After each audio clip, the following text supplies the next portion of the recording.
근데 그때 당시에 닫을 때 제가 사채가 1억 5천 정도 있었어요. 은행빚이 한 5천 좀 더 넘게 있었고, 이 사람은 한 명 딱 내 차에 오면 절대 안 보내는 거예요. 간절해가지고.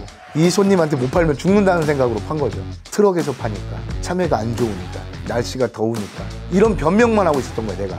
내가 지금 이거 걱정할 시간에 무언가라도 해야지. 사람들은 그래요. 무언가 시도하기 전에 이게 안 되면 어떡하지? 안 된다는 생각을 가지고 하니까 안 되는 거죠.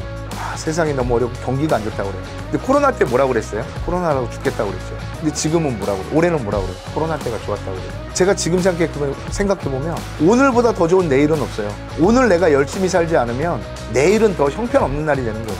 내 스스로가 계속해서 채찍질을 하는 거죠. 내가 변해야 세상이 변하고 세상이 다르게 보인다는 거. 한마디로 미친 거죠, 사람이.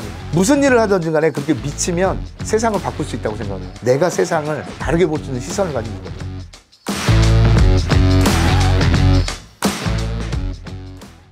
제 소개를 드리면 저는 주식회사 국가대표 과일촌이라는 농산물 유통회사의 대표이기도 하고요. 그리고 트럭장사 사관학교라고 그래서 트럭 장사 하시는 분들한테 장사를 알려드리는 그런 일의 그 대표이기도 하고, 또 국가대표 트럭장사꾼이라는 책의 저자이기도 하고, 트럭 모는 CEO라는 책의 저자이기도 합니다. 제가 처음 이제 트럭 장사를 해서 여기까지 온 건 맞는데, 제가 처음부터 직장 생활을 트럭 장사부터 한 건 아니에요.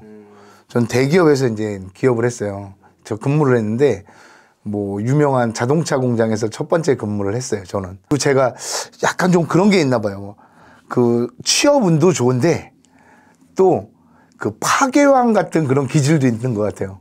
그 대기업이 제가 입사하고 얼마 안 돼서 갑자기 어려워진 거예요.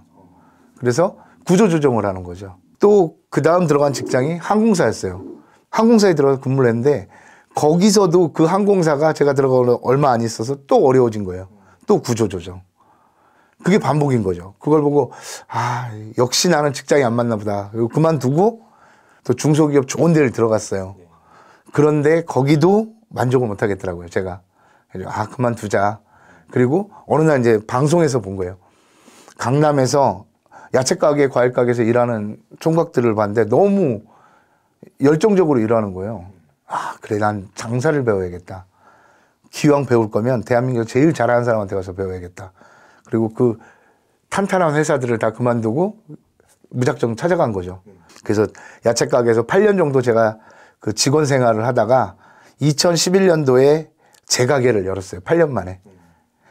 강남역에다가 조금 저렴한 자리가 있어가지고 이제 슈퍼의 그 코너 자리를, 첨가야채 코너를 자리를 내가 임대해서 했는데, 2012년도에 이제 2011년도에 대박 사건이 한번 나는 거죠. 이제 강남역 물난리가 한번 난 거죠.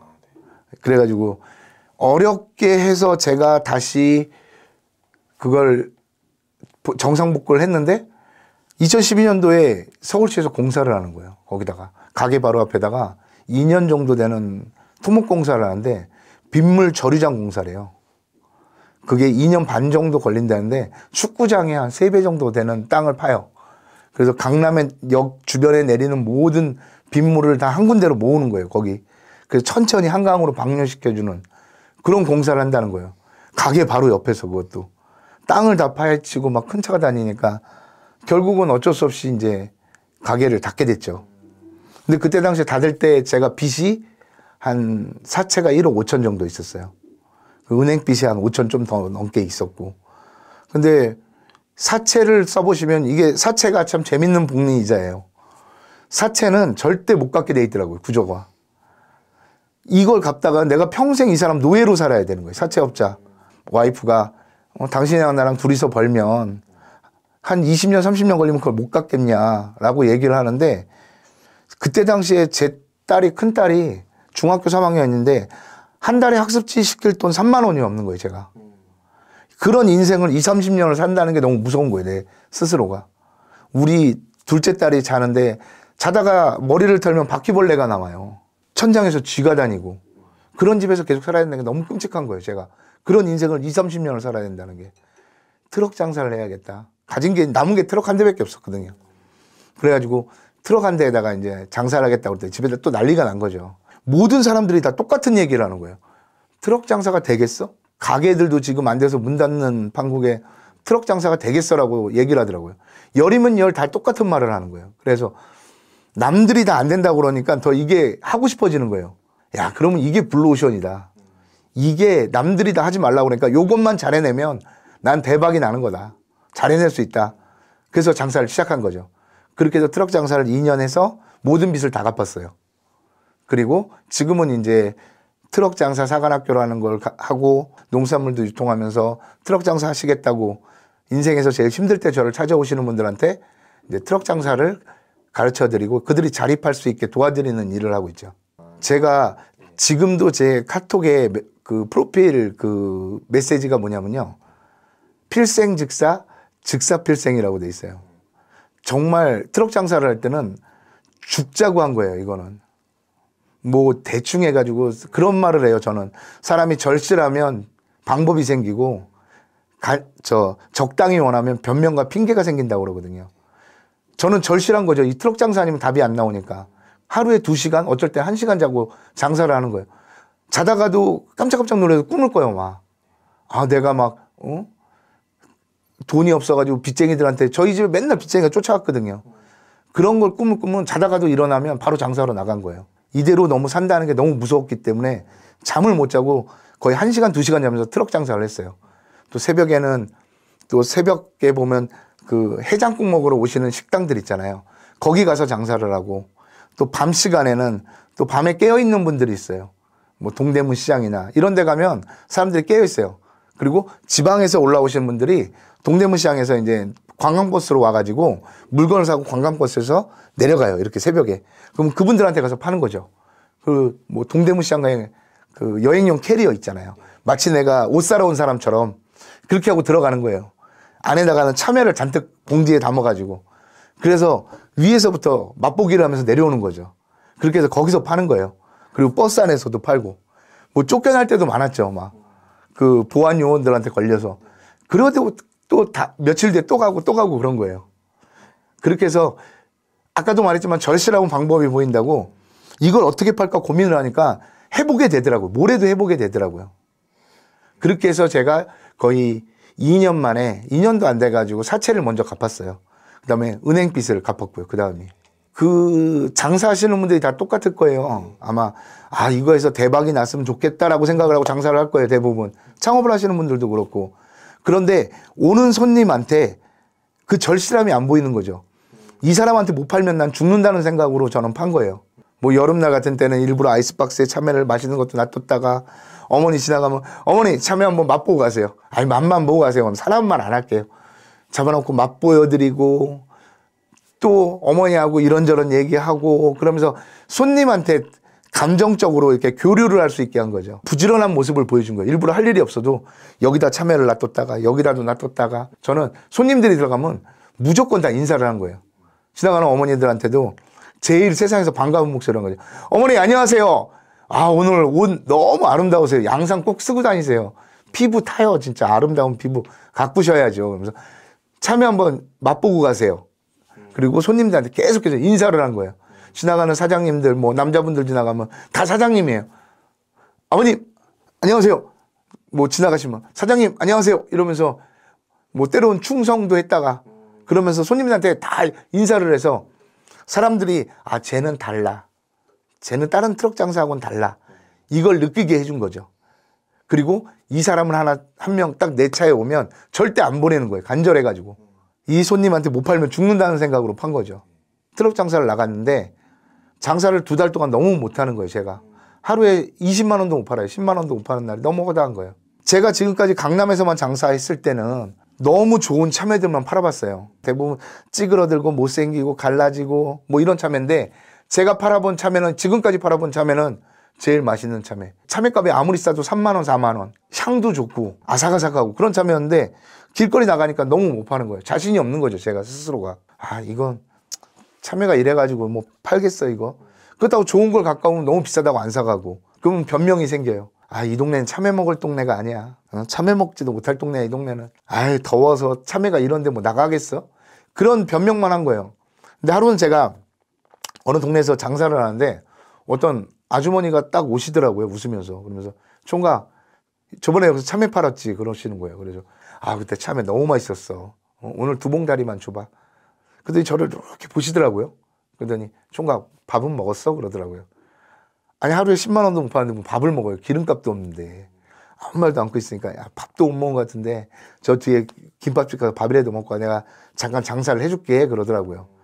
아 어떻게 할까 하다가 에이 어차피 장사도 안 되는데 김밥이나 먹고 오자. 그리고 김밥을 막 먹는데 똑같은 자리에서 똑같은 물건을 파는데 그 아주머니가 파니까 사람들이 갑자기 김밥을 먹고 있다 딱 보니까 줄을 서 있는 거예요.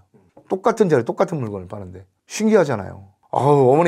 어머니는 사람 복이 있나 봐요. 인복이 있는 것 같아요. 어머니가 장사하니까 장사가 너무 잘 되는 거예요. 어머니 그랬더니 어머니가 저를 보고 웃더라고요. 그러면서 총각은 왜 장사가 안 되는지 몰라? 왜 그런지 알아? 그러더라고요. 제가 그걸 어떻게 알면 고쳤겠죠. 글쎄요 그랬더니 어머니가 그러는 거예요. 총각은 웃질 않잖아 장사하면서. 장사하는 사람이 왜 이렇게 인상이 굳어 있어? 그리고 왜 이렇게 손님한테 끌려다녀? 우리들은 흔히 JS라고 그래요. 진상 손님들. 그 대부분 트럭에서 물건 사시는 분들이 사면서 그래요. 아이 총각 2개만 더 줘, 3개만 더 줘 이렇게 하고 가져가세요. 그러면 아유 마지못해 그걸 주는 거예요. 안 살까 봐서. 그거 안 주면 안 살 것 같으니까 자신감이 없는 거죠. 그러니까 어쩔 수 없이 주니까 남는 게 없는 거죠. 팔아도.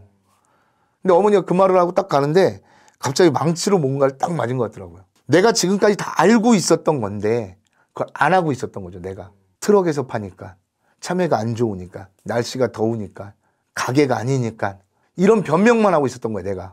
제가 그래가지고 그 자리를 떠나면서 눈물을 흘렸어요. 네가 아직 배가 안 고픈 거구나. 정말 배고프면 네가 죽자고 달려들었을 텐데 다시 내일부터 다시 해보자. 그리고 그때부터는 내 마인드를 바꾼 거예요. 항시 내 차에 있는 물건 제일 좋은 거야. 조금 덜 좋은 거, 더 좋은 거, 나쁜 건 없는 거예요. 그러니까 자신감이 있는 거예요. 물론 때로는 안 좋은 게 섞여서 들어갈 때도 있죠. 손님들한테. 그럼 AS도 해주는 거 손님이 가지고 나오면 아 총각 저번에 참외 되게 안 좋았어. 물렀어. 어머니 그랬어요? 예전 같았으면 그게 상처받고 자신감 떨어지고 그랬을 텐데 어머니 그랬어요? 정말 그랬어요? 아 이러면 내가 너무 미안한데 어머니한테 어머니 내가 오늘 나오셨으니까 서비스로 드릴게 이거는. 아니 나 그러려고 말한 건 아닌데 아 그래야 내가 마음이 편하지 엄마. 그럼 내 마음이 편하겠어? 집에 가서 잠도 못 자나 소심해가지고. 응? 내가 A형이야 A형. 그러면 엄마들이 이제 좋아하는 거죠. 아이 그러려고 말한 건 아닌데 엄마 다음엔 친구분들 좀 데리고 와줘 좀. 아이 혼자 오지 말고 외로워 보이잖아. 그러면 어머니들도 친구들 데리고 와요. 그리고 저는 또 외상으로 물건을 주는 거예요. 어머니들이 아 오늘 돈 안 가지고 간대요. 어머니 외상으로 가져가요. 오늘 날 언제 봤다고 외상을 줘.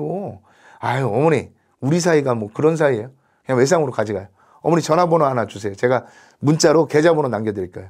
그게 왜 그러냐면 전화번호를 받음으로써 그 사람의 전화번호를 딴 거잖아요. 나는 DB를 구축하는 거잖아요. 스스로가. 그래서 스스로 이제 핸드폰에 입력을 시키는 거예요. 미아동에서 봤다 그러면 미아동 어떤 어머니 하고 1, 2, 3 이렇게 하고 편하게 장사를 할 수 있는 거죠. 매번 문자를 보내면 짜증날 거 아니에요. 내가 스팸이 되는 거 아니에요. 가끔가다 보내는 거죠. 오늘 물건을 좀 많이 팔아야 된다 하는 날은 문자를 보내는 거죠. 그냥 뭐 오늘 그 동네 가서 장사하러 가요 뭐 이런 문자가 아니라 어머니 오늘 참외 가요. 너무 맛있어요. 농장에 왔는데 어머니 생각이 나더라고요. 딱 오늘 참외 들고 갈 거니까 친구분하고 같이 나오세요. 같이 나오시면 제가 서비스 많이 드릴게요. 그러면 어머니들이 나오는 거예요. 그럼 문자 답장이 와요. 아 오늘 몇 시에 올 거야. 나도 아줌마들 데리고 갈게. 막 그러면 아줌마들이 나오는 거죠. 그렇게 하면서 이제 장사가 잘 된 거예요. 그 아주머니 덕분에.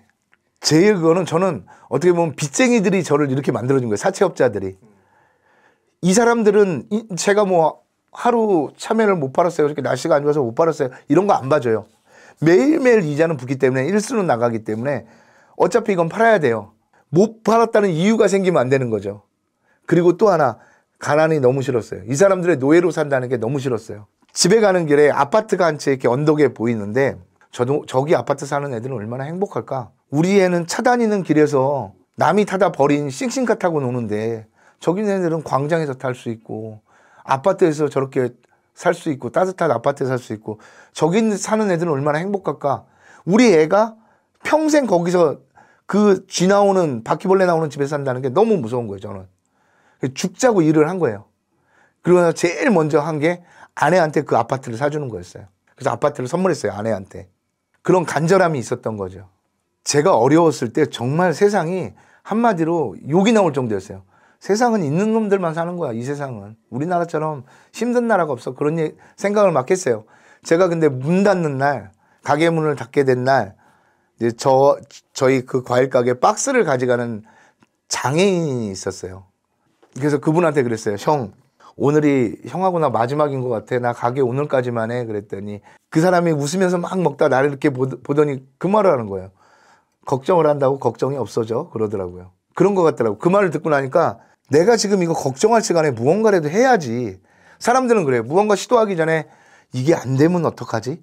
이게 안 됐을 때 난 어떡하지? 그런 생각을 하고 해요. 안 된다는 생각을 가지고 하니까 안 되는 거죠. 물론 안 될 수도 있죠. 실패를 할 수도 있죠. 근데 그게 과정이죠. 제가 8년 동안 제 가게까지 한 거면 10년이에요. 10년이면 결코 적은 세월은 아니에요. 과일 장사로. 근데 10년 만에 다 망했단 말이에요. 모든 사람이 저한테 장사는 아니라고 그랬어요. 너하고 장사는 안 맞아 라고 얘기를 했거든요.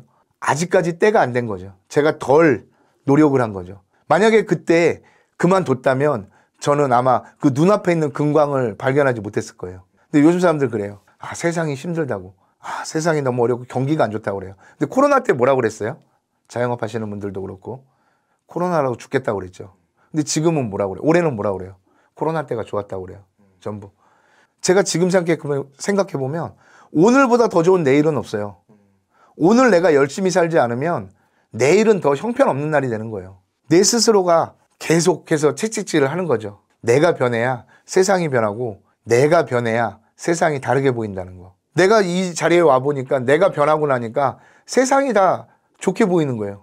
저는 그 트럭 장사를 할 때 무슨 생각만 하냐면 지나가는 사람을 딱 보면 무슨 생각이 드냐면 저 사람을 어떻게 하면 참외를 사게 만들까? 지나가는 애들을 보면 쟤를 어떻게 하면 참외를 사게 만들까? 그 생각만 한 거예요. 한마디로 미친 거죠, 사람이. 사람이 그러잖아요. 당구에 미치면 천장이 다 당구대로 보여요. 당구대로 보여요. 사람 머리가 다 당구공으로 보이잖아요. 무슨 일을 하든지 간에 그렇게 미치면 세상을 바꿀 수 있다고 생각을 해요. 내가 바뀌기 때문에 세상이 바뀌는 거죠. 세상이 나한테 맞춰가는 게 아니라 내가 세상을 다르게 볼 수 있는 시선을 갖는 거죠. 그때 트럭 장사할 때는 제가 보통 새벽 5시 정도면 집을 나서요. 이제 장사를 할 걸 준비하죠. 그리고 보통 이제 오전 시간에는 시장 주변에서 장사를 하고 오후 시간에는 또 다른 데 가서 장사를 하고 그렇게 하다가 한 8시 정도 되면 집에 들어가요. 7시나 8시쯤에 들어가요. 이제 첫 끼니를 먹는 거예요. 그때 집에서. 밖에서 먹으면 돈이 너무 아까우니까 첫 끼니를 그때 먹고 근데 저희가 그때 맞벌이를 했는데 그때 갓 돌이 지난 딸이 이제 그 시간대에 할머니가 봐주기 힘드니까 제가 목욕을 시켜야 돼요. 집사람이 올 때까지. 목욕을 시키고 애를 이제 해놓으면 한 9시 되면 아내가 와요. 와이프가. 그럼 와이프한테 이제 애를 맡기고 다시 또 장사하러 나가는 거죠. 또 장사를 나가면 한 2시, 빠르면 2시, 늦으면 3시, 4시. 뭐 그때 집에 들어오는 거예요. 잠깐. 매일 하루하루가 그렇게 트럭 장사할 때 반복이었죠. 하루도 쉰 적은 없어요. 하루도. 예, 태풍이 부는 날도 장사를 나갔고 태풍이 부는 날은 장사를 나갈 때 일부러 저렇게 나가는 거예요. 저 안에 팬티도 안 입고 나가는 거예요. 왜 그러면 그 팬티는 그 속옷은 비에 젖으면 안 말라요. 빨리 안 말라요. 그러면 감기에 걸리잖아요. 내 몸 관리하는 것 중요하잖아요. 그래서 나갈 때 일부러 그 밑단이 넓은 옷을 입어요. 잘 물이 배출되는 옷을. 그 추리닝 같은 걸 입어요. 그 위에도 티셔츠 하나 입고 갈아입을 티 하나 놔두고 그런 다음에 비를 안 맞고 장사를 할 수 있죠. 근데 그러면 장사가 안 되죠. 일부러 그것도 전략이에요. 비를 맞고 손님들한테 막 참외를 파는 거예요. 그럼 손님들이 안쓰러워서 사줘요. 그것도. 또 때로는 비 오는 날 그 장사를 길에서만 하는 게 아니라 일부러 방문 판매를 해요. 예를 들면 뭐 이불집이 모여 있는 거리를 간다든지 포목점이 많이 있는데 그리고 한복집이 몰려 있는 데를 간다든지 그러면서 구루마에다가 그 끌차에다가 참외를 싣고 다니면서 거기서 방문 판매를 하는 거죠. 그렇게 하루도 어떻게 하면 이걸 팔 수 있을까를 고민하니까 못 파는 곳이 없더라고요. 찾아가기도 하고 그렇게 해서 하루도 안 쉬고 장사를 했어요. 그때 당시에. 60까지는 내가 해보고 싶은 거 정말 다 해보고 싶다고. 그 해보고 싶은 걸 하기 위해서는 하기 싫은 걸 해야 돼요. 제가 해내야 돼요. 그래서 제 스스로한테도 항상 하는 얘기가 그거예요. 하고 싶은 게 있거든 하기 싫은 걸 먼저 하라고 그래요. 그러면 하고 싶은 건 저절로 따라오게 돼 있다고 그러거든요. 회사를 이렇게 운영하다 보니까 더 큰 회사를 만들고 싶죠. 그러기 위해선 나부터가 부지런해야 돼요. 그래서 지금도 밤에 한 10시면 출근을 해요. 저는. 그리고 새벽에 잠깐 쪽잠을 자고 가락시장 경매가 보통 새벽에 이루어지다 보니까 또 새벽 시장에서 또 유통할 것들 납품할 것들 물건도 이렇게 구매를 해야 되고 뭐 그러다 보니까 잠자는 시간이 솔직히 이 과일 장사는 별로 새벽 시간에 많이 움직여야 되는 일이다 보니까 내가 이 일을 놓으면 모를까. 그리고 또 더 중요한 거는 저를 멘토 삼아서 오는 트럭 장사 하시겠다고 오시는 분들이 많아요. 근데 이분들은 정말 인생에서 절실할 때 찾아오시는 거거든요. 근데 멘토라고 찾아온 사람이 술 먹고 늦게 나오고 게으르고 맨날 이런데 유튜브나 이런 방송에서 했던 거랑 다른 삶을 보여준다면 실망할 거예요. 아우, 난 돈 벌면 저렇게는 하지 말아야지. 그래서 더 내 스스로가 절제하는 생활을 하려고 그러죠.